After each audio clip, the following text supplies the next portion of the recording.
खुदावंद के बड़े फजल रहम और तरस के लिए जो खुदावंद ने मुझ पर किया, आप पर किया है, इस बात के लिए हम अपने खुदा के दिल से शुक्रगुजार हैं। खुदावंद जो हमें बार बार अपने हुजूर इसलिए लेके आते हैं ताकि हम उसके कलाम को सुन सकें, सीख सकें और उसके अहकामात पर अमल कर सकें। आमीन। और हमेशा की जिंदगी को हासिल कर सकें। आमीन। यही खुदा की मर्जी है या मंशा है, क्योंकि वो हमसे मोहब्बत करता, प्यार करता है, हमारी हलाकत नहीं चाहता है। आमीन। ये तो इंसान है कि जो हमेशा से मौत को पसंद करता है। इंसान जो है हमेशा से मौत को पसंद करता है। खुदा जिंदगी देना चाहता है और इंसान मौत को पसंद करता है। मैं शैतान का नाम नहीं लूंगा। इंसान खुद से अपनी मर्जी से अपनी लज्जत के लिए मौत में जाता है। मैं शैतान का नाम नहीं ले रहा हूं, क्योंकि शैतान कुछ नहीं कर सकता। शैतान कुछ नहीं कर सकता जब तक इंसान खुद न चाहे। लड़का जितनी मर्जी बुरी नजर से लड़की को देखता रहे, लड़की को हाथ नहीं लगा सकता जब तक लड़की का अपना दिल ना करे। क्या मैं सही कह रहा हूं? लड़की, जितनी लड़कियां भागती हैं, जितनी लड़कियों के अफेयर चलते हैं, सब लड़कियों की वजह से चलते हैं, लड़कों की वजह से नहीं चलते हैं। ये मैं पूरे वसूख के साथ कह रहा हूं, क्योंकि लड़का जितनी मर्जी एक्टिंग करे, जितना मर्जी जो मर्जी करे, देख सकता है, लड़की को छू लड़की खुद ऑफर देती है, तब लड़का सब कुछ करता है।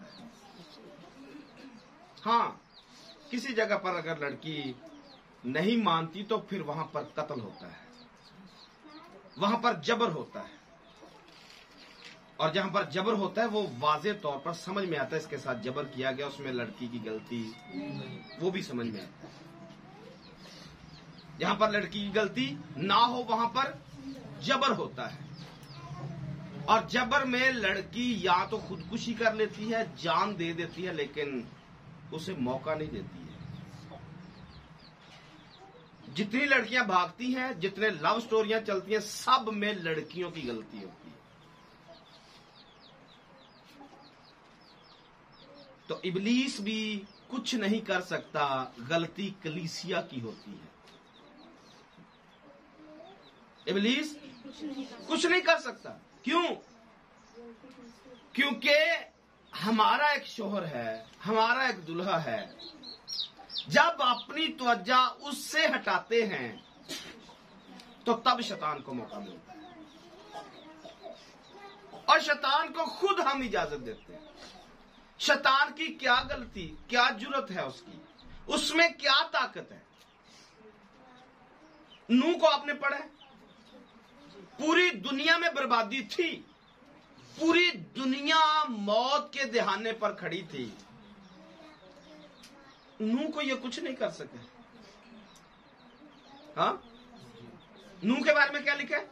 मर्दे रास्तबाज अपने जमाना के लोगों में।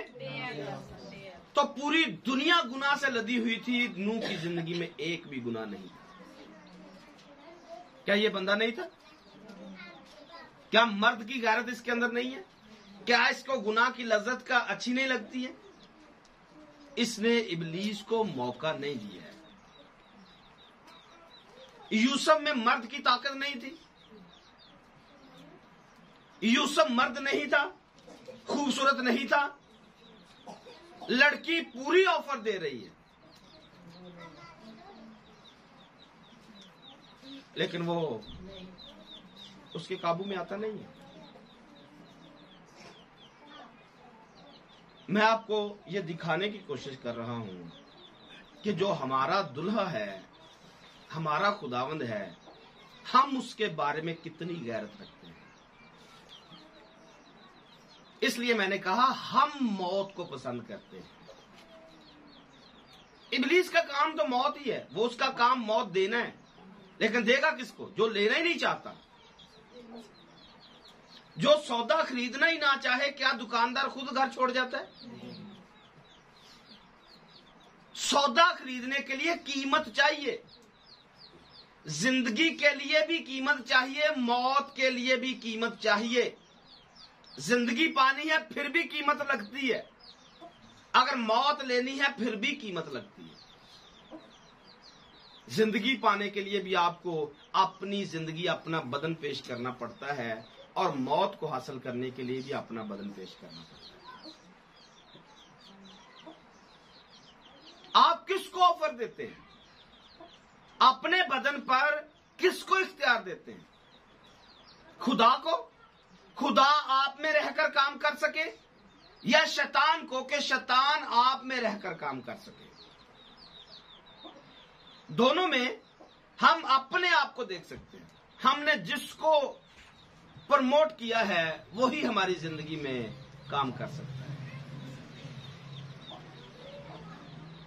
छठी मोहर खुदा की अदालत है। छठी मोहर खुदा की अदालत है। जितने वादे, जितनी बातें पीछे नबियों के वसीला से की गई हैं, वो सारी की सारी बातें यहां पर पूरे होने का वक्त आ चुका है। जो कुछ खुदा ने कहा नबियों के वसीला से, अब वक्त आ चुका है कि उनको पूरा किया जा सके। आमीन। अभी तक आपने छठी मोहर में कितने पैगाम सुने हैं? 5। आपने क्या सीखा अभी तक इसमें से? 5 मैसेज इस पर हुए हैं। क्या सीखा अभी तक आपने? हमने सीखा था कि जैसे ही छठी मोहर खुलेगी भूचाल आएगा, और इसके पीछे मुकद्दसों की दुआएं हैं, और हमने अपनी दुआओं से खुदा को कहर आलूदा नहीं करना। एक वजह बताई गई, वो वजह पांचवी मोहर के अंदर थी कि 5वीं मोहर में मुकद्दसीन जो है वो दुआएं करते हैं, हमारा इंसाफ कर। तो ये मैंने बाइबल स्टडी में भी इसको लिया था, इस हिस्से को। कौन सी दुआ करते हैं? हम बदले से भरे हुए हैं। तो याद रखिए, ये एक पहला पॉइंट था जो मैंने आपको दिया कि एक वजह यहां पर है कि मुकद्दसीन खुदा को गुस्से से भर देते हैं। हमारा इंसाफ कर, तो वो तो करेगा क्योंकि वो खुदा है, वो एलोहीम है, और एलोहीम इंसाफ करने वाला है। इसी खुदा के साथ चलेंगे, इसी खुदा के साथ चलते चलते नूह रास्तबाज ठहरा। यही खुदा इंसाफ करता है, पैमाइश करता है, जैसा करोगे वैसा दे दिया जाएगा, जो करोगे वो ही तुम्हारे लिए हो जाएगा। और फिर दूसरी तरफ वो खुदावंद है रहम करने वाला, फजल करने वाला। रहम में आकर, फजल में आकर वो अपनी जान दे देता है। वो खुदावंद है। हमने दोनों में से कौन सा रूप उसका कबूल किया हुआ है? वो इंसाफ करे या वो रहम करे? इंसाफ करने से कौन बच सकता है? अगर वो इंसाफ करे, कौन बच सकता है? कितने लोग बच सकते हैं? एक भी शायद शख्स नहीं निकलेगा जो मुआफ हो सके। पुराने अहद से, नए अहद से, नबियों में से, रसूलों में से, पैगंबरों में से, आम इंसानों में से जो भी बचेगा वो फजल और रहम की बदौलत बचेगा। क्योंकि बाइबल कहती है सब ने गुनाह किया और सब के सब खुदा के जलाल से, फिर यह भी लिखा है सब के सब नकम्मे हैं। तो सब के सब में तो सारे ही हैं। हाँ, सारे ही निकम्मे हैं, सब ने गुनाह किया है, सब खुदा के जलाल से महरूम है। तो सब आए कैसे? खुदा के फजल से, उसकी कुर्बानी से, उसके लहू के वसीला से, उसके रहम के वसीला से। और अब मिल मिलाकर उसके रहम को ही दरमियान से निकाला जा रहा है। सारे मुकद्दसीन जो हैं मिल मिलाकर उसके रहम को निकाल रहे हैं, जब ये कहते हैं हमारा इंसाफ कर। ये भी तो कह सकते हैं खुदावंद ने मुआफ कर, क्योंकि जानते नहीं कि ये क्या करते हैं। क्योंकि अगर कोई जान जाए तो कभी भी उस शैतान के साथ खड़ा नहीं होता है, कभी भी वो झूठ नहीं बोलते, कभी भी हरामकारी नहीं करते, कभी भी जिनाकारी पर आमादा नहीं होता है, कभी चोरी पर आमादा नहीं होता है, कभी हेरा फेरी पर आमादा नहीं होता है, कभी वो पैसे से प्यार नहीं करता है। जितनी भी बातें, जितने भी है काम हमें खुदा से दूर लेकर जाते हैं, कभी भी कोई शख्स नहीं जा सकता अगर उसे बातों की समझ आ जाए। वो जानता ही तो नहीं है, इसलिए उन बातों को पसंद करता है जिसमें मौत पाई जाती है। और इंसान अपनी ही बातों से, अपनी ख्वाहिशों से ही मौत की तरफ या आजमाइश में फंस जाता है। आमीन। तो आइए यहां पर क्या लिखा है, इसको दोबारा से पढ़ेंगे 12वीं आयत को। और जब उसने छठी मोहर जैसे ही छठी मोहर खोली तो मैंने देखा एक बड़ा भूचाल आया, एक बड़ा भूचाल आया, और सूरज कमल की मानिंद काला, सूरज कमल की मानिंद काला, और सारा चांद खून सा हो गया, और आसमान के सितारे इस तरह जमीन पर गिर पड़े, आसमान के सितारे इस तरह जमीन पर गिर पड़े, जिस तरह जोर की आंधी से हिलकर के दरख्त में से अंजीर के पड़ते हैं, अंजीर के दरख्त से में से कच्चे फल गिर पड़ते हैं। अच्छा, आप मुझे बता सकते हैं ये कब हुआ है या कब होगा? क्योंकि एक आयत हमारी बहुत ही खास और मरकजी आयत होती है, या हम उसको कुलीदी आयत के तौर पर भी लेते हैं कि जो हुआ वो फिर से होगा, और दुनिया में कोई चीज नई नहीं है। तो ये जो कुछ यहां पर हुआ है या होने वाला है, इसको पहले किसी जगह पर हो चुका होना चाहिए। लूसीफर की टीम गिराएगी, वो आगे होगा। मैं कह रहा हूं ये होने वाला है। पिछली दफा मैंने मुकाशफा 11वें बाब का रेफरेंस दिया था, 2 गवाहों का, उस पर आते हैं, क्योंकि उसका सिर्फ मैंने अभी टच दिया था आपको, उस पर थोड़ी सी बात मजीद चलेगी। लेकिन मैं कह रहा हूं कि जो कुछ यहां पर हुआ है ये किसी जगह पर हो चुका है। ये आसमान पर पहले हुआ, जब गुनाह आसमान पर हुआ, उसको ने कहा में आसमान के सितारों की तरफ न कर। ये आसमान पर पहले से हो चुका हुआ है। और यहां पर क्या लिखा है? सूरज कमल की मानंद काला, सारा चांद खून, और आसमान के सितारे इस तरह जमीन। तो आसमान के सितारे कौन है? ये फरिश्ते। और ये सारे जो गिराए गए हैं ये वही फरिश्ते हैं, वही सितारे हैं। अगर आप इसको रेफरेंस देना चाहते हैं तो अय्यूब की किताब का रेफरेंस आप निकाल सकते हैं, वहां पर आप इसको मजीद बेहतर तौर पर पढ़ सकते हैं।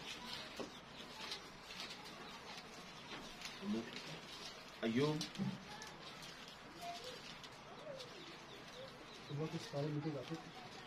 जी 38 बाब है और उसकी 7वीं आयत।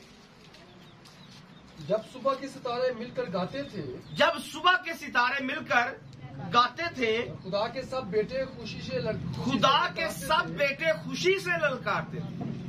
तो ये जो खुशी से ललकारने वाले बेटे हैं, ये जो सुबह के सितारे हैं, यहां पर आपको मिलेगा कि आसमान के सितारे जो हैं वो जमीन पर गिर पड़े। कब? जब खुदा कहर में आया है, जब खुदा गुस्से में आया है, जब खुदा ने अदालत की है, और आसमान पर से इनको जमीन पर या आसमान से नीचे गिरा दिया गया है। इनकी रोशनी जाती रही, इनकी रोशनी जाती रही, और ये ऐसे गिरे जैसे अंजीर के दरख्त से कच्चे फल गिर जाते हैं। अगर आप अंजीर की बात करेंगे, अंजीर की कई मिसालें हैं। पैदाइशी की किताब के अंदर ये अंजीर के पत्ते ही थे जो आदम और हवा ने सिलेक्ट किए। किसके लिए? अपने आप को ढांकने के लिए। यर्मिया के मुताबिक अंजीर के जो दरख्त की मिसाल है वो इसराइल है। यर्मिया के मुताबिक अंजीर जो है इसराइल की नुमाइंदगी करता है।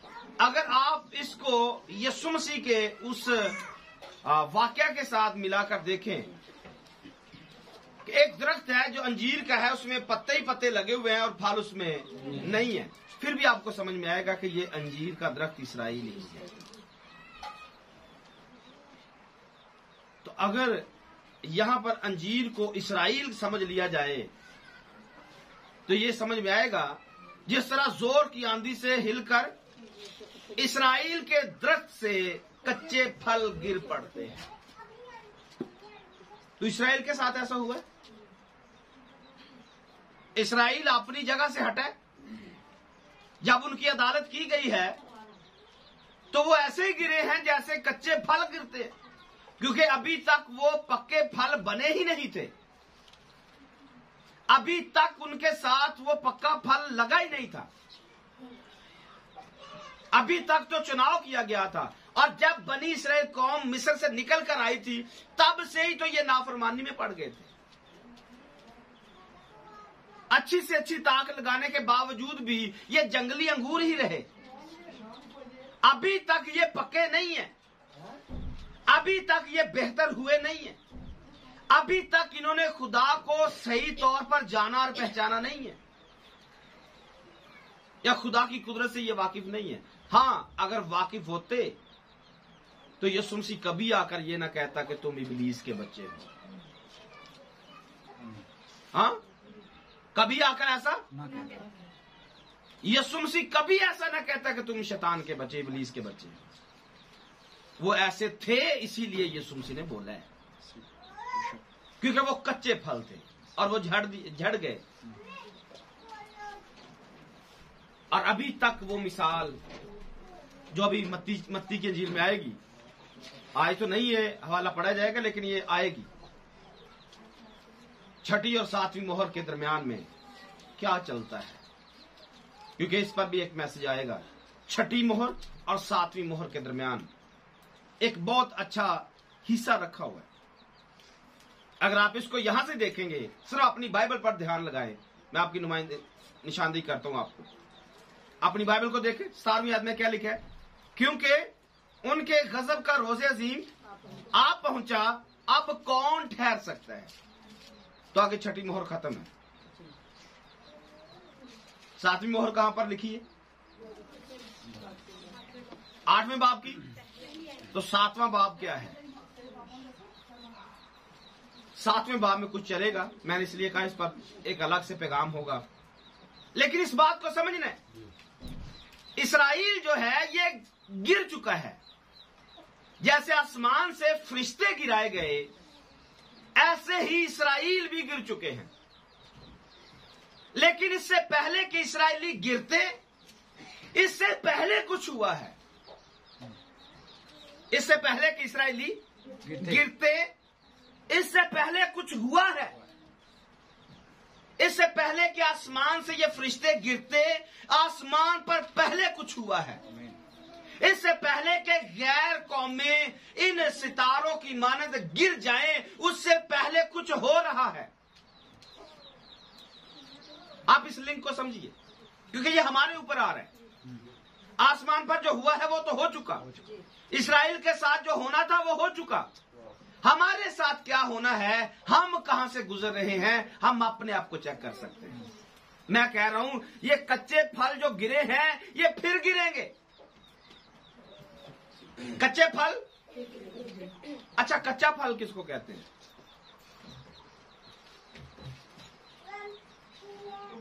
मुश्किल है, पकने से पहले गिर जाए, जिसका ईमान पुख्ता ना हो। जिसका ईमान पुख्ता ना हो।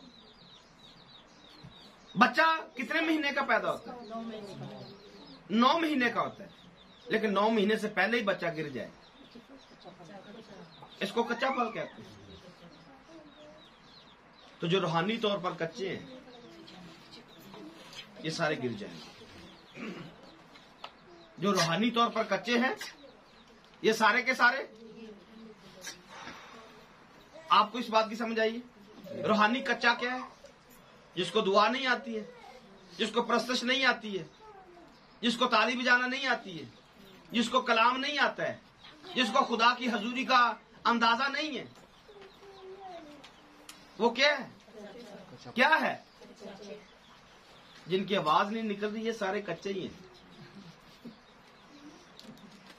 जिनकी आवाज नहीं निकल रही सारे कच्चे ही हैं। तो आप सब गिरने वाले हैं, आप सब गिरने वालों में से, क्योंकि आपकी आवाज ही नहीं निकलती। तो मैं खुले लफ्जों में कह रहा हूं, चोरी छुपे नहीं कह रहा हूं, आप सब जिनकी आवाज नहीं निकल रही सब कच्चे हो, सब के सब गिर जाओगे। क्यों? क्योंकि पक्का किसी और जगह पर हुए हुए हैं। हमने पक्का अपने आप को दुनियादारी के साथ किया हुआ।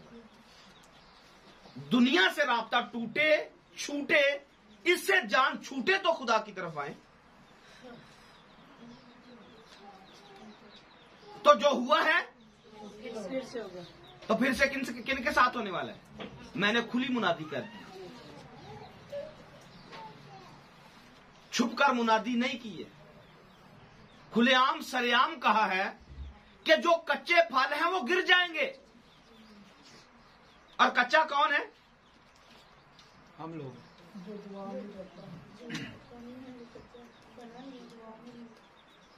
आहिस्ता आहिस्ता अभी भी 2-3 लोगों की आवाज आई है। बात समझाने के बाद भी बोलने वाली बात जो है अंदर से, कितनी गारंटी आपको चाहिए कि आप कच्चे हैं?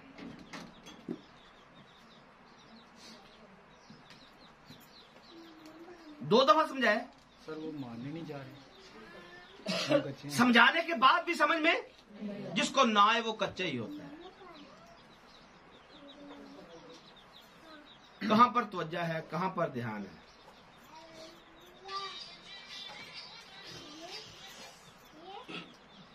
देखो पक्का फल चल रहा है।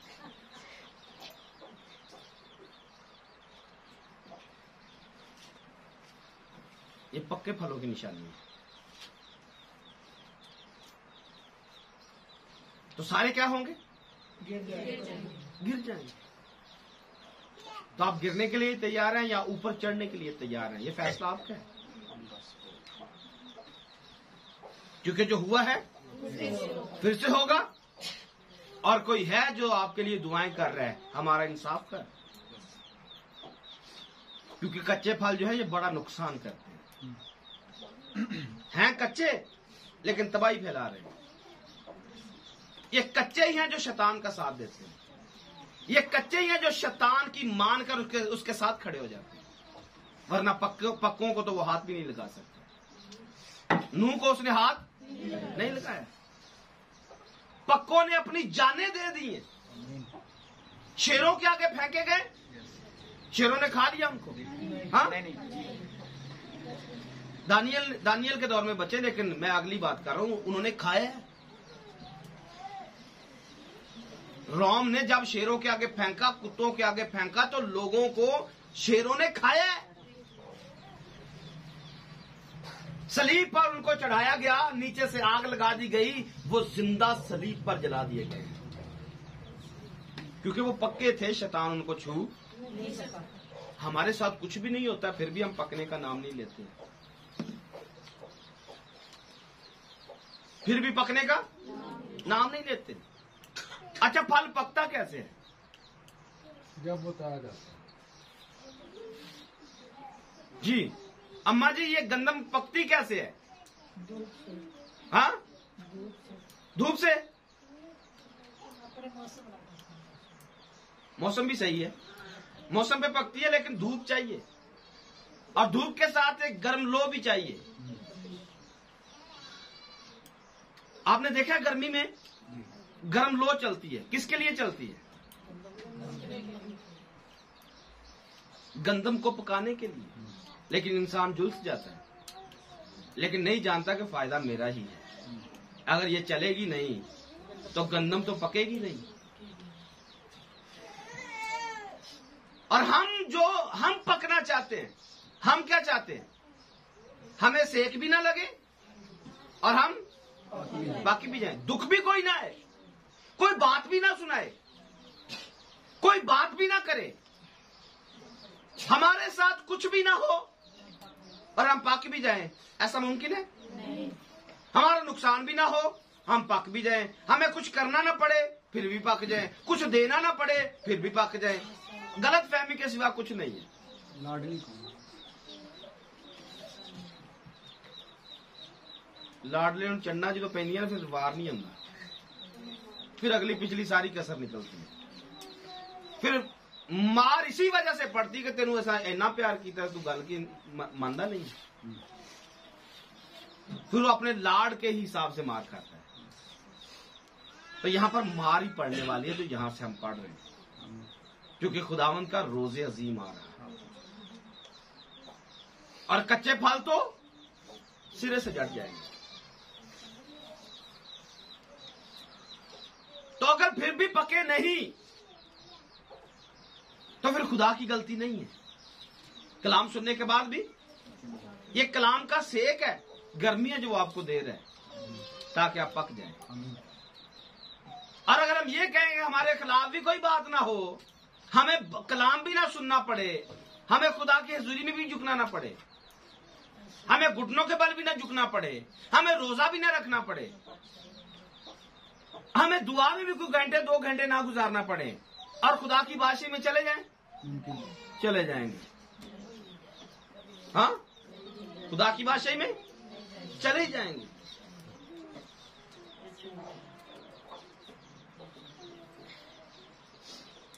तो सोचिए हमारी रियाजत कितनी है पकने के लिए। हम कितना अपने आप को पक्का कर रहे हैं, और शायद पक्का कर रहे हैं दुनियादारी के साथ। पक्का किसके साथ है? दुनिया के साथ। गुस्सा कर लिया पक्का, नफरत कर ली पक्की, जुदाई कर ली, मतलब जो इब्लीस के काम है उनको हम पक्के तरीके से करते हैं। और इब्लीस कभी आकर हमें लेक्चर भी नहीं देता है। देखिए उसकी कुदरत को, उसके जलाल को देखिए, उसकी हुकूमत को देखिए। ना तो वो कभी लेक्चर देता है, ना वो कभी चर्च लगाता है, ना कभी आपको कुछ तालीम देता है, फिर भी बातें उसी की, तालीम उसी की, चर्चे उसी के, कारोबार उसी का, फैक्ट्रियां उसी की बहाल हैं, करता भी वो कुछ नहीं है। नहायत दुख हुआ मुझे इस बात को सुनकर।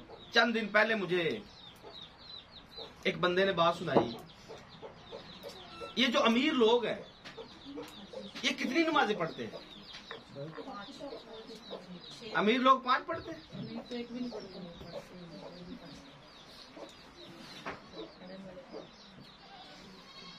अमीर लोग 5 नमाजें पढ़ते हैं।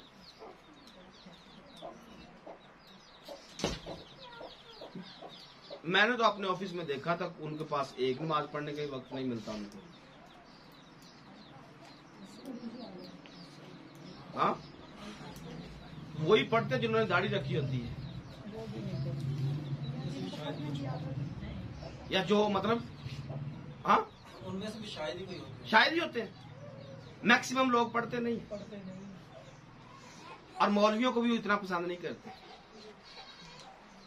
और मैं ये भी समझता हूँ कि जिनके बच्चे, मसीहियों के बच्चे चर्च नहीं जाते, वो ज्यादा अच्छे होते हैं।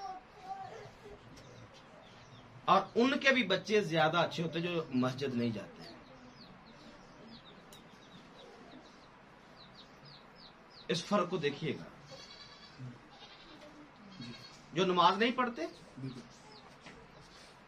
जो दुआ नहीं करते, जो बाइबल नहीं पढ़ते, उनके ज्यादा बच्चे फरमाबरदार होते हैं। और यहां पर 2-2 घंटे कलाम सुनाया जाता है, बच्चों की आकड़ी खत्म नहीं होती। उनकी बीवियां अपने शोहरों की ज्यादा ताबे करती हैं, ताबे फरमा होती हैं। लेकिन यहां पर हर रोज कलाम सुनने वाली बीवी अकड़ के रहती है। हाँ, कलाम जोर देकर सुनाया जाता है, लेकिन इसका असर जीरो। उस साइड पे नमाज भी नहीं पढ़नी, दुआ भी नहीं करनी, बच्चे फरमाबरदार, बीवी फरमाबरदार। तो मुआवजा करके देखें। और मैं ये साफ कह सकता हूं, आज के बाद चर्च बंद कर दे जाना, आप सारे ही अच्छे हो जाएंगे। आप सारे, ना घर में लड़ाई होगी, ना झगड़ा होगा, सारे मोहब्बत से रहेंगे।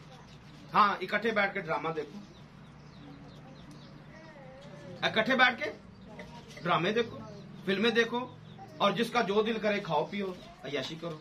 बच्चे नशे करें, ड्रामे करें, कोई लड़ाई झगड़ा नहीं होगा। आपको समझ में आया जी? गंगा उल्टी बह रही है।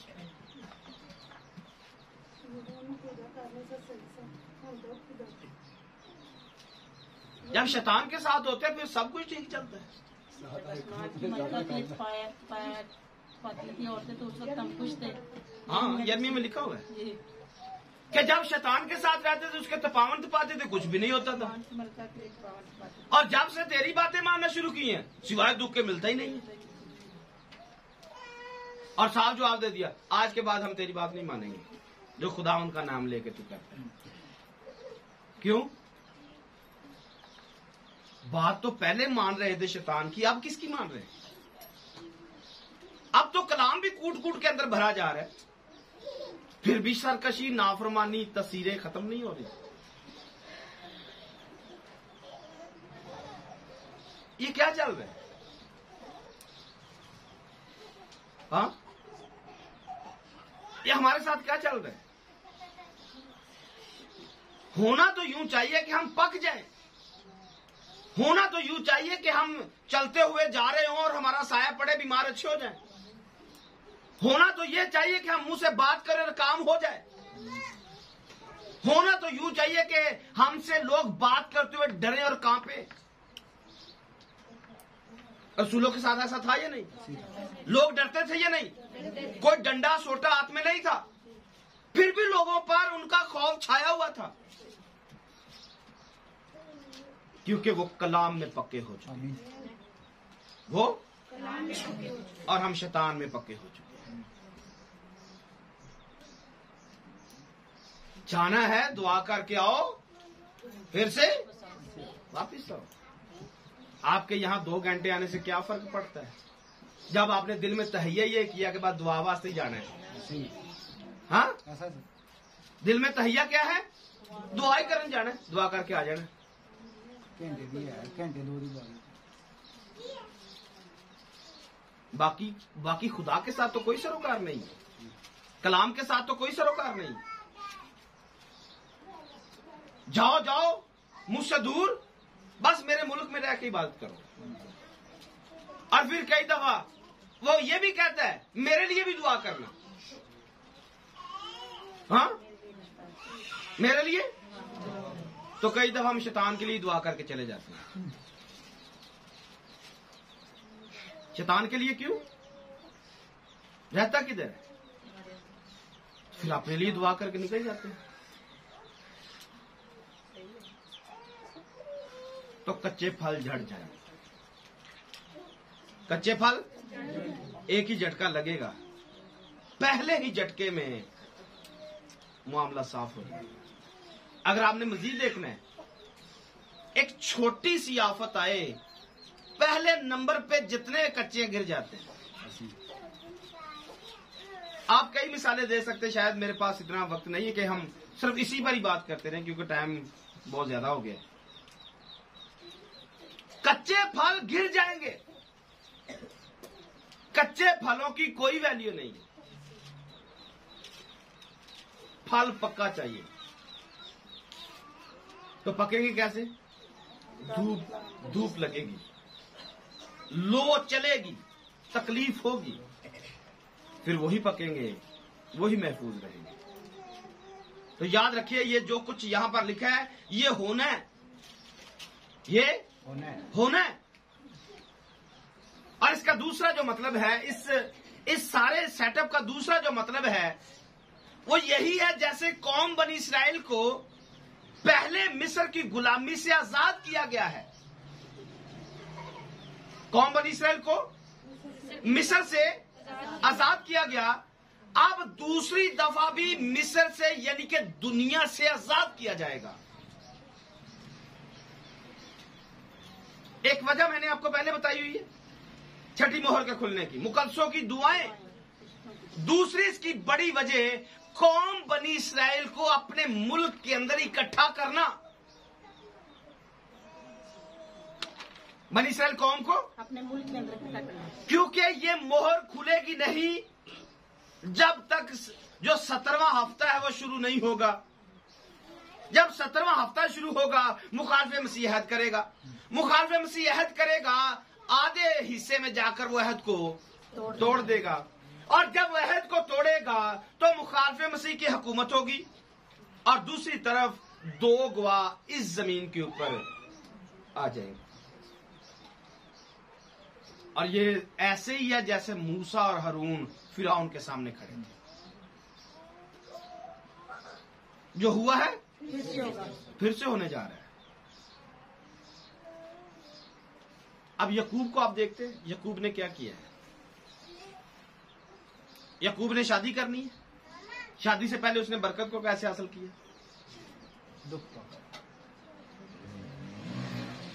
बरकत को कैसे हासिल किया था उसने, यकूब ने?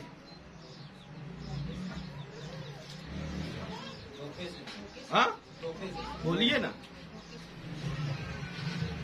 कैसे हासिल किए? उसने अपना दफा किया। बड़ा कौन है? ईसाऊ है। पेलोठा कौन है? ईसाऊ है। उसने अपना दफा किया।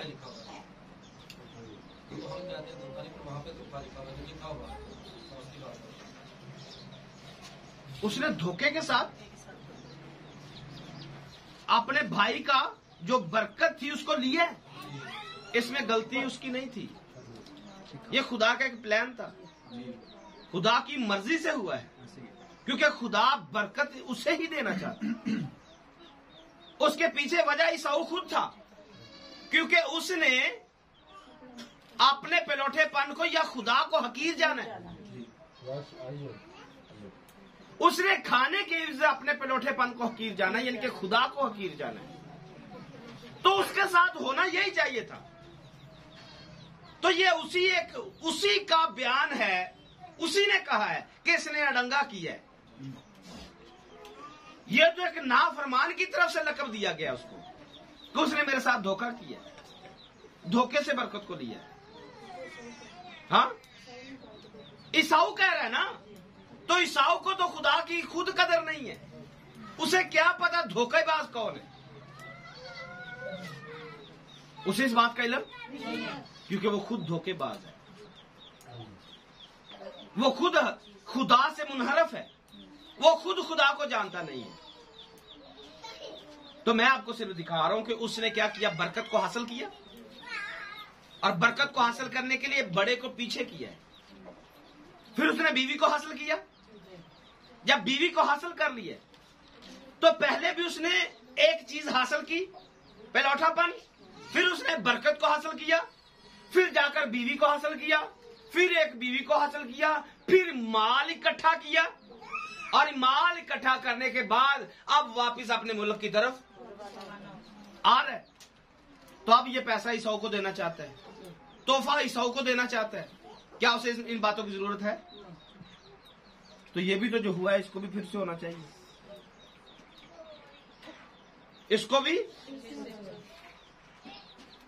तो माल इकट्ठा करने के लिए इस्राएली पूरी दुनिया में जमा है। माल इकट्ठा करने के लिए आज पूरी दुनिया के जितना पैसा, सबसे ज्यादा पैसा इस्राएल के पास है। क्या करना चाहता है? माल इकट्ठा करना चाहता है। आज फिर से वो माल इकट्ठा कर रहे हैं, लेकिन एक वक्त आएगा इसको अपने वापस मुल्क में आना है। माल इकट्ठा करने के बाद वापस अपने, तो ये अब अपने मुल्क में आना चाहता है, या आने का वक्त आ चुका है। अच्छा, बनी इस्राएल कौम जब मिस्र में गए थे, तो जब वहां से निकले थे तब कैसे आए थे? बड़ा माल लेके आए थे। गए खाली थे, लेकिन बड़े माल के साथ, सोने के साथ आए थे, कपड़ों के साथ आए थे। तो इस्राएल के अंदर एक बात पाई जाती है कि माल इकट्ठा करता है, माल इसी के पास है। तो आज फिर से माल इसी के पास है। और जब मिस्र से इसको निकाला जा रहा था, तो दो बंदे फिरौन के सामने आकर खड़े हो चुके थे, हारून और मूसा फिरौन के सामने, और खड़े होकर कर क्या रहे थे? पानी को खून बना रहे थे, और जो चाहता था करते थे। तो यही कुछ फिर से होने वाला है। और अब की बार ये हारून और मूसा नहीं है, एलिया और मूसा है। इसकी तीसरी वजह मलाकी नबी की किताब है। ऐसा क्यों होने जा रहा है? इसकी तीसरी वजह मलाकी की किताब है, क्योंकि लिखा हुआ है कि इससे पेशतर के खुदावंद का रोज़े अजीम आए, वो एलिया को भेजेगा। ये छठी मोहर खुलने का मतलब, एक वजह पहले बताई है मुकद्दसों की दुआएं, दूसरी वजह इस्राएल को बहाल करना, तीसरी वजह एलिया का जमीन पर आना। एलिया को जमीन पर आना ही पड़ेगा।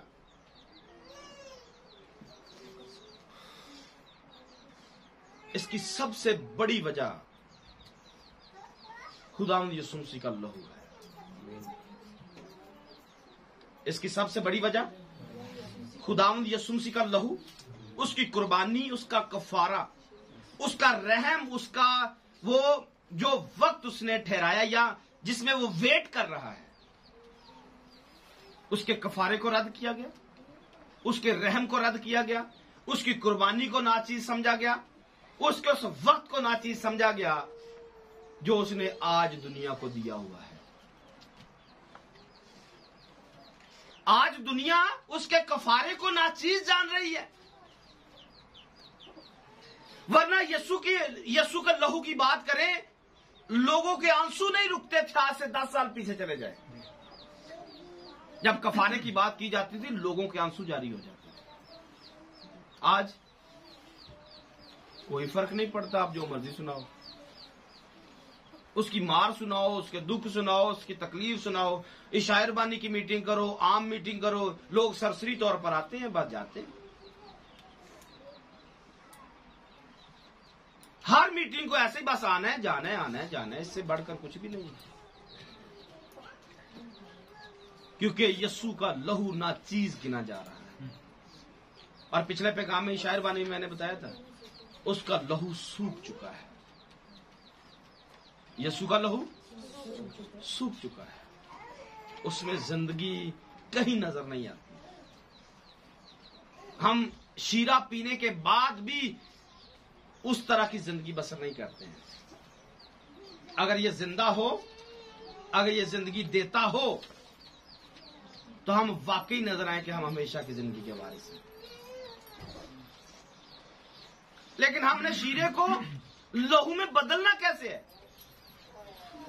हम अपने हाथों से मेवे लेते हैं, उनको शीरा बना लेते हैं। तो वो शीरा लहू में कैसे बदलता है? हाँ, दुआ करने से, मसा करने से, और ईमान से। ये बात है, हम ईमान से उसको क्या करते?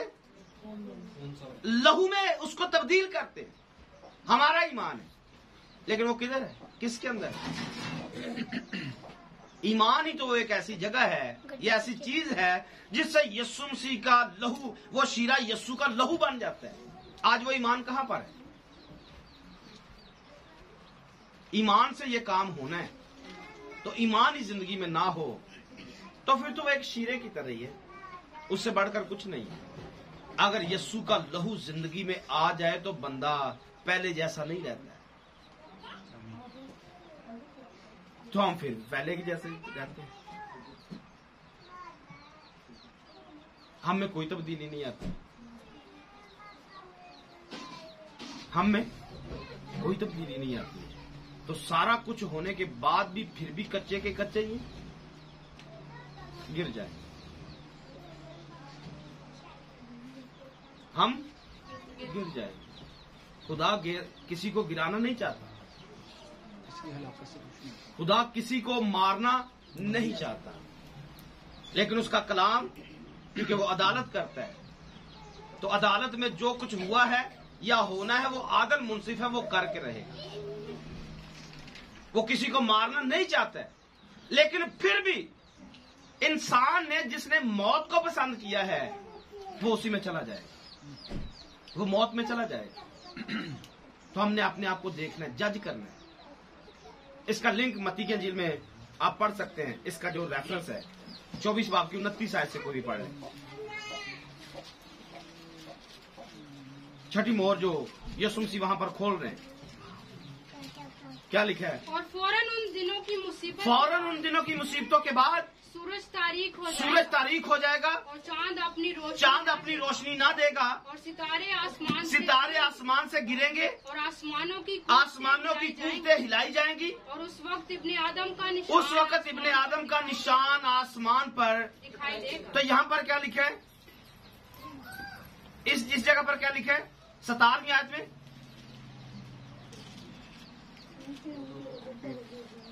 क्योंकि उनके गजब का, तो यहाँ पर क्या लिखा है? कौन आ रहा है? 30 आयत में, और उस वक्त इब्ने आदम का निशान आसमान पर दिखाई देगा और उस वक्त जमीन की सब कौमें छाती पीटेंगी। इनको क्या पता है? यीशु आ रहा है, लोग तो यीशु का इंतजार कर रहे हैं। तो छाती पीटने का मतलब क्या है? क्यों ये छाती पीटेंगे? हाँ, क्यों छाती पीटी जाएगी? नहीं पता, ये बताया जा रहा है फिर भी नहीं पता। अदालत का वक्त आ गया। ये साय की किताब निकालिए, 2 बाब की 18वीं आयत 19 आयत को पढ़िए। हवाले जो बता रहा है उसको हाथ रखना है, सारे हवालों को लिंक किया जाएगा। और जब खुदावंद उठेगा कि जमीन को शिद्दत से हिलाए तो लोग उसके डर से और उसके जलाल की शौकत से पहाड़ों और गारों क्या लिखा है? जब खुदावंद उठेगा। यहाँ पर तो बड़ा अच्छा लग रहा है, इब्ने आदम का निशान आसमान पर दिखाई देगा। इब्ने आदम का निशान आसमान पर दिखाई देगा। ऐसा अच्छा लग रहा है, लोग वेट कर रहे हैं, मैं और आप भी वेट कर रहे हैं। जैसे यीशु आसमान पर गया है यही वापिस आएगा। जो फरिश्तों ने कहा यही यीशु वापिस आएगा। अब आसमान पर जब छठी मोहर खोली गई, आसमान पर इब्ने आदम का निशान जाहिर होगा। नीचे जमीन पर क्या चलेगा? जमीन को शिद्दत से हिलाया जाएगा। तो लोग उसके डर से और उसके जलाल की शौकत से पहाड़ों और गारों और जमीन के शगुफों पहाड़ों के गारों और जमीन के शगुफों में घुसेंगे, क्योंकि यही कुछ नूह के दौर में हुआ था। यही कुछ नूह के दौर में लोग भागे कहां पर? पहाड़ों पर, पहाड़ों की गारों में, पहाड़ों की चोटियों पर चढ़े। लेकिन पानी कहां तक चढ़ा? पहाड़ों से भी 15 हाथ। 15 हाथ का मतलब 22, 22.5, 23 फुट पहाड़ों से ऊपर पानी चला गया, ताकि कोई बंदा अगर पहाड़ की चोटी पर भी चढ़ा है उससे भी 22 फुट पानी ऊपर चढ़ गया, बच नहीं सकता। क्यों बच नहीं सकता? क्योंकि खुदावन उतरा है, क्योंकि खुदावन उतरा है और जमीन को हिला दिया गया है। और जब जमीन को हिलाया गया तो हिलाने का मतलब वहां पर क्या चला है? जमीन को हिलाया गया। नूह के दौर में क्या चला है? पानी ऊपर से भी आया। तो जब हिलाया जा रहा है तो क्या चल रहा है? पानी की कुंडी खोली जा रही है, पानी के दरवाजों को खोला जा रहा है, आसमान की खिड़कियों को खोला गया, जमीन के सतून खोल दिए गए। अब पानी लहरों में आता है। हमारे यहां कुएं से पानी आता है, कहां से आ रहा है? जमीन से। कहां से आ रहा है? ये लहरें जमीन के नीचे चल रही हैं। अगर लहर ही पीछे से दरवाजा बंद कर दिया जाए, पानी कहां से आएगा? और जब हिलाया जाएगा तो क्या चलता है? दरवाजे खोल दिए जाते हैं, सतून खोल दिए जाते हैं, ये उनके कवाड़ हटा दिए जाते हैं ताकि पानी आए। आप बुनियाद डालते हैं घर की, घर के नीचे क्या है? बुनियाद है। बुनियाद में सरिया अच्छी से अच्छी मतलब बुनियाद डाली जाती है। और जब बुनियाद को पकड़ के हिलाया जाए तो क्या चलता है? घर गिर जाता है, पूरा घर ऊपर से झड़ जाता है। तो यही कुछ यहां पर भी होने वाला है। जमीन को नीचे से पकड़ा जाएगा और पकड़ के नीचे से हिलाया जाएगा ताकि ऊपर वाले सारे के सारे नीचे गिरे, क्योंकि खुदा गुस्से में आ रहा है। और यहां पर ये लिखा है। एक और वाला पढ़िए, 13वां बाब निकालिए, ये शायद 13वां बाब।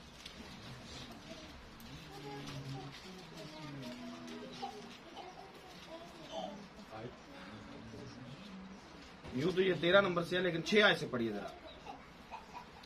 अब तुम वावेला करो, अब तुम वावेला करो, क्योंकि खुदावंत का दिन नजदीक, खुदावंत का दिन नजदीक है। आमीन। सब क्या करो? वावेला करो। आपने मेरी बातें सुनी जब मैं वहां से बैठा हुआ दुआ कर रहा था। दुआ में यही लफ्ज चल रहे थे। खुदावंत का रोज़े अजीम आ रहा है। यूएल दूसरा बाब भी को बंदा निकाल के रखे। पढ़िए आगे, यहां पर क्या लिखा है? वो कादर मुतली की तरह से, उसकी 31 नंबर आयत है, उसको मैं जब बताऊंगा पढ़ने। क्योंकि आसमान, वापस पढ़िए जरा इसको। अब तुम वावेला करो, वावेला करो, क्योंकि खुदावंत का दिन नजदीक, खुदावंत का दिन नजदीक है। वो कादर मुतली की तरह से बड़ी हलाकत, वो कादर मुतलिक की तरफ से बड़ी हलाकत की मानद आएगा। इसलिए सब हाथ ढीले होंगे, सब हाथ ढीले होंगे और हर एक का दिल पिघल जाएगा, हर एक का दिल पिघल जाएगा। क्यों ना दिल पिघलेगा जी? खुदावंत का रोज़े, क्योंकि खुदावंद आ रहा है। वो तो तारीकी का दिन है, वो रोशनी का दिन नहीं है, वो वावेला करने का दिन है। आज लोगों ने झगड़ा बनाया हुआ है, हफ्ता खुदावंद का दिन है, इतवार खुदावंद का दिन है। ये खुदावंद का दिन है, ये वाला खुदावंद का दिन है। कुछ लोग कहते हैं सारे दिन खुदावंद के, तो सारे दिनों में तो वो आपकी तबीयत सेट नहीं करते हैं। सारे दिनों में तो कोई मंगलवार रखा हुआ है, जुमेरात कोई किसी ने पीरों का दिन रखा हुआ है, किसी हिंदुओं की तरफ देखेंगे उन्होंने अपनी अपनी तरफ से दिन रखे हुए। मसीहियों ने इतवार का दिन रखा है, यहूदियों ने हफ्ते का दिन रखा हुआ है, और इस्लाम में जुमे का दिन रखा हुआ है, और पीरों ने जुमेरात का दिन रखा हुआ है। मंगल को गोश्त नहीं मिलेगा। हाँ, किसने मना किया? क्योंकि मंगल चांद देवता का दिन है। तो ये सारे दिन मुकर्रर किए हुए मैं आपको दिखा रहा हूं, ये खुदावंद का दिन है जिसमें सिवाय रोने के, वावेला करने के कुछ भी नहीं है। क्योंकि हमें खुदा ने ये सारे दिन हमें दिए हुए, सारा टाइम पीरियड हमें दिया हुआ है, करो जो करना है। लेकिन अब खुदावंद का दिन है। जैसे पंजाबी की मिसाल बनी हुई है, 100 दिन चोर का और एक दिन जो 7 का दिन होता है वो उसका दिन होता है, बाकी चोरों के दिन होते हैं। ये तो सारे चोरों को दिन दिए गए कि दुआ में चोरी करो, रोजे में चोरी करो, दायकी में चोरी करो, हदियों में चोरी करो। ये तो चोरों के दिन है। ये खुदावंद का दिन है, ये वाला। इसमें क्या चलेगा? जमीन को शिद्दत से हिलाया जाएगा। और बड़ी हलाकत का दिन है। सबके हाथ ढीले होंगे। आपको ढीले हाथों को पता है कैसे होते हैं? जिसमें ताकत नहीं रहती, जिसमें ताकत ना रहे। एक मिसाल मैंने कल ही अभी मुझे खुदा ने दी। नबूकदनेस्सर को, उसके बेटे को आपने पढ़ा, बेल्तशस्सर को क्या किया उसने? अच्छा, ये मुझे इशायर बानी के लिए खुदा ने मैसेज दिया था। ये वाली जो बात मैं अभी आपको बता रहा हूँ, उसने क्या किया? पाक बर्तनों में मैं को पिया। तो हम भी जब इशायर बानी के बर्तन को लेते हैं, उसमें भी कुछ परा होता है, हाँ, उसमें भी मैं होती है। और जब हम उसको पीते हैं, तो पीने के बाद क्या पता चला उसका, बेल्तशस्सर का? हमें समझ में आया, हो पाक बर्तनों में मैं पी लिए, लिखा उसके जोड़ ढीले हो गए,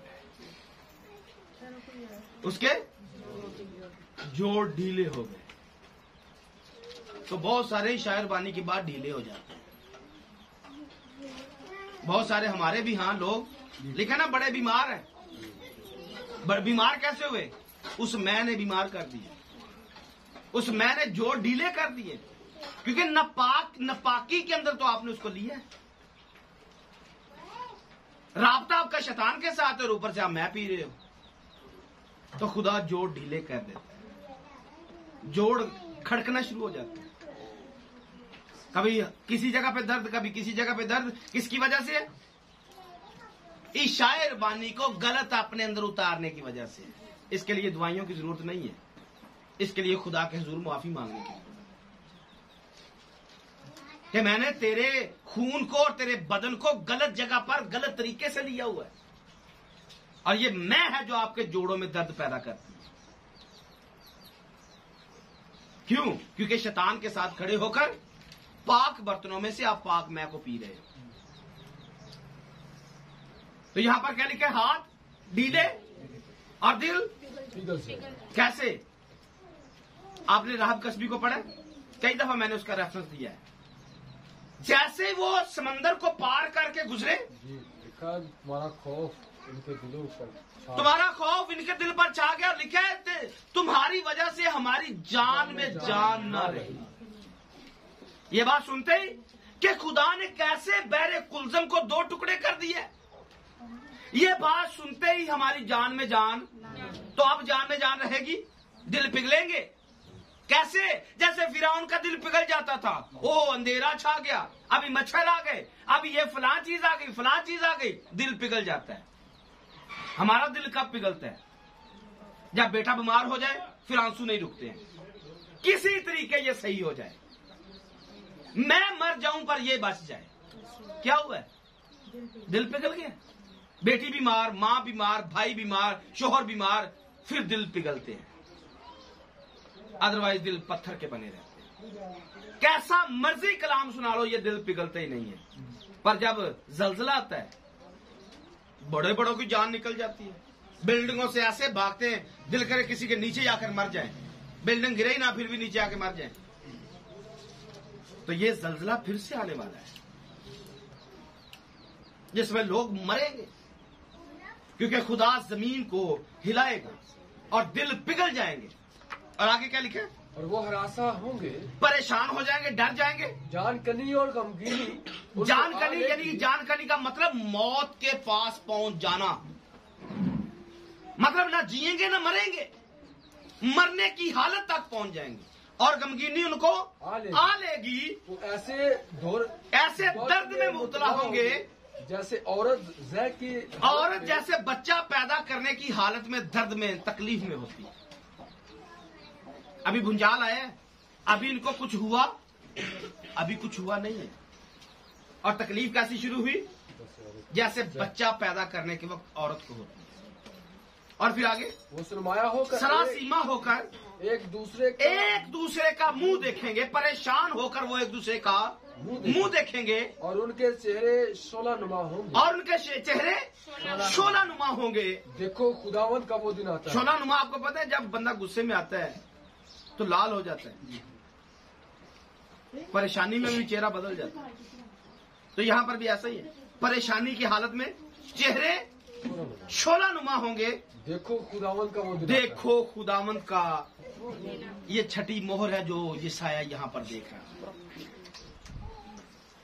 ये साया यहाँ पर छठी मोहर को देख रहा है। और आगे, जो गजब में और कहर शदीद में, जो गजब में और कहर शदीद में सख्त दहशत है, ताकि मुल्क को वीरान करे। ऐसा क्यों किया गया? ताकि मुल्क को वीरान करे और गुनहगारों को उस पर से नेस्तो नाबूद कर दे। आसमान के सितारे और कोई काब आसमान के सितारे को काब बेनूर हो जाएंगे। सूरज तलू होते तारीख हो जाएगा। चांद अपनी रोशनी न देगा। और मैं जहान को उसकी बुराई के सबब से और शरीरों को उनकी बदकारी की सबब से बदकारी की सजा दूंगा। मैं मगरूरों का गरूर नेस और हैबतनाक लोगों का घुमंड पस्त कर दूंगा। मैं आदमी को खालिस होने से इंसान को पीर के कुंदन से भी कामयाब बनाऊंगा। इसलिए मैं आसमानों को क्या करूंगा?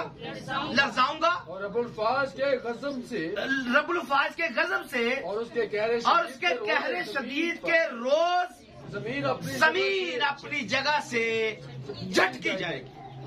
और यूएल ने क्या लिखा? इससे पेशतर के खुदाम का रोज़े अज़ीम आए, आफ्ताब तरीक और महताब खून हो जाएगा। महताब चांद खून हो जाएगा। जो कोई खुदावंद का नाम लेगा नजात में। आमीन। नजात खुदावंद के नाम में। अगर इसका इनकार किया, हनूक की किताब में कई दफा, दर्जनों दफा ये लिखा हुआ है, खुदावंद का नाम का इनकार करने वाले फना हो जाए। खुदावंद के नाम का इनकार करने वाले फना हो जाएंगे। खुदावंद के नाम का इनकार करने वाले फना हो जाएंगे। अब ये जलजला जो छठी मोहर के अंदर आ रहा है, ये उन्हीं लोगों के लिए सजा का बाइस है जिन्होंने खुदावंद का, उसके नाम का, उसके कलाम का, उसके रूह का इनकार किया है। और जमीन झटकी जाएगी। ये वजह है जो यहाँ पर छठी मोहर खोली जा रही है, क्योंकि खुदा कहर के अंदर आया है। और ये कहर उन पर अब आने वाला है जिन्होंने रहम को तर्क किया है, जिन्होंने खुदा के फजल को नाचीज जाना है, जिन्होंने आज यीशु के लहू की बेकदरी की है, जिन्होंने आज उसके फजल को नाचीज जाना है। और इस पर भी पहले पैगाम दिया गया है, खुदा के फजल को या उसके लहू को जो पामाल करते हैं उनका अंजाम क्या होगा। उनका अंजाम यहाँ पर लिखा है। ये पहाड़ों से कहेंगे, टीलों से कहेंगे हमें छुपा लो, लेकिन इनको कोई छुपाने वाला नहीं होगा। आप छुपोगे, पाताल भी उसके सामने खुला है, उसके सामने आसमान खुला है, जमीन खुली है, उसके सामने हर एक चीज खुली और बेपर्दा है। हर एक चीज खुली और हम उससे छुप नहीं सकते, हम उससे बच नहीं सकते। हमने अपने आप को देखना है और उसके फजल को देखना है। जैसे मैंने दुआ में भी कहा, हम अपने आप को देखेंगे। सारे लोग ये तो समझते हैं फलाने के साथ क्या होने वाला है, फलां के साथ ये होने वाला है, लेकिन हमें जरूरत है अपने आप को देखें, मेरे साथ क्या होने वाला है। क्या मैं लहू को रिजेक्ट करता हूं? क्या मैं उसके फजल को रिजेक्ट करता हूं? मैं उसके कलाम को रिजेक्ट करता हूं? मैं कच्चा हूं या पक्का हूं? आप और मैं, हम खुद अपने आप को बेहतर जानते हैं। हम सब अपने आप को बेहतर जानते हैं। तो आइए अपनी आंखों को बंद करें, क्योंकि टाइम ज्यादा हो चुका है। अगर खुदा की मर्जी हुई तो अगली दफा हम इस पर मजीद बात कर सकते हैं। अगर खुदा की मर्जी ना हुई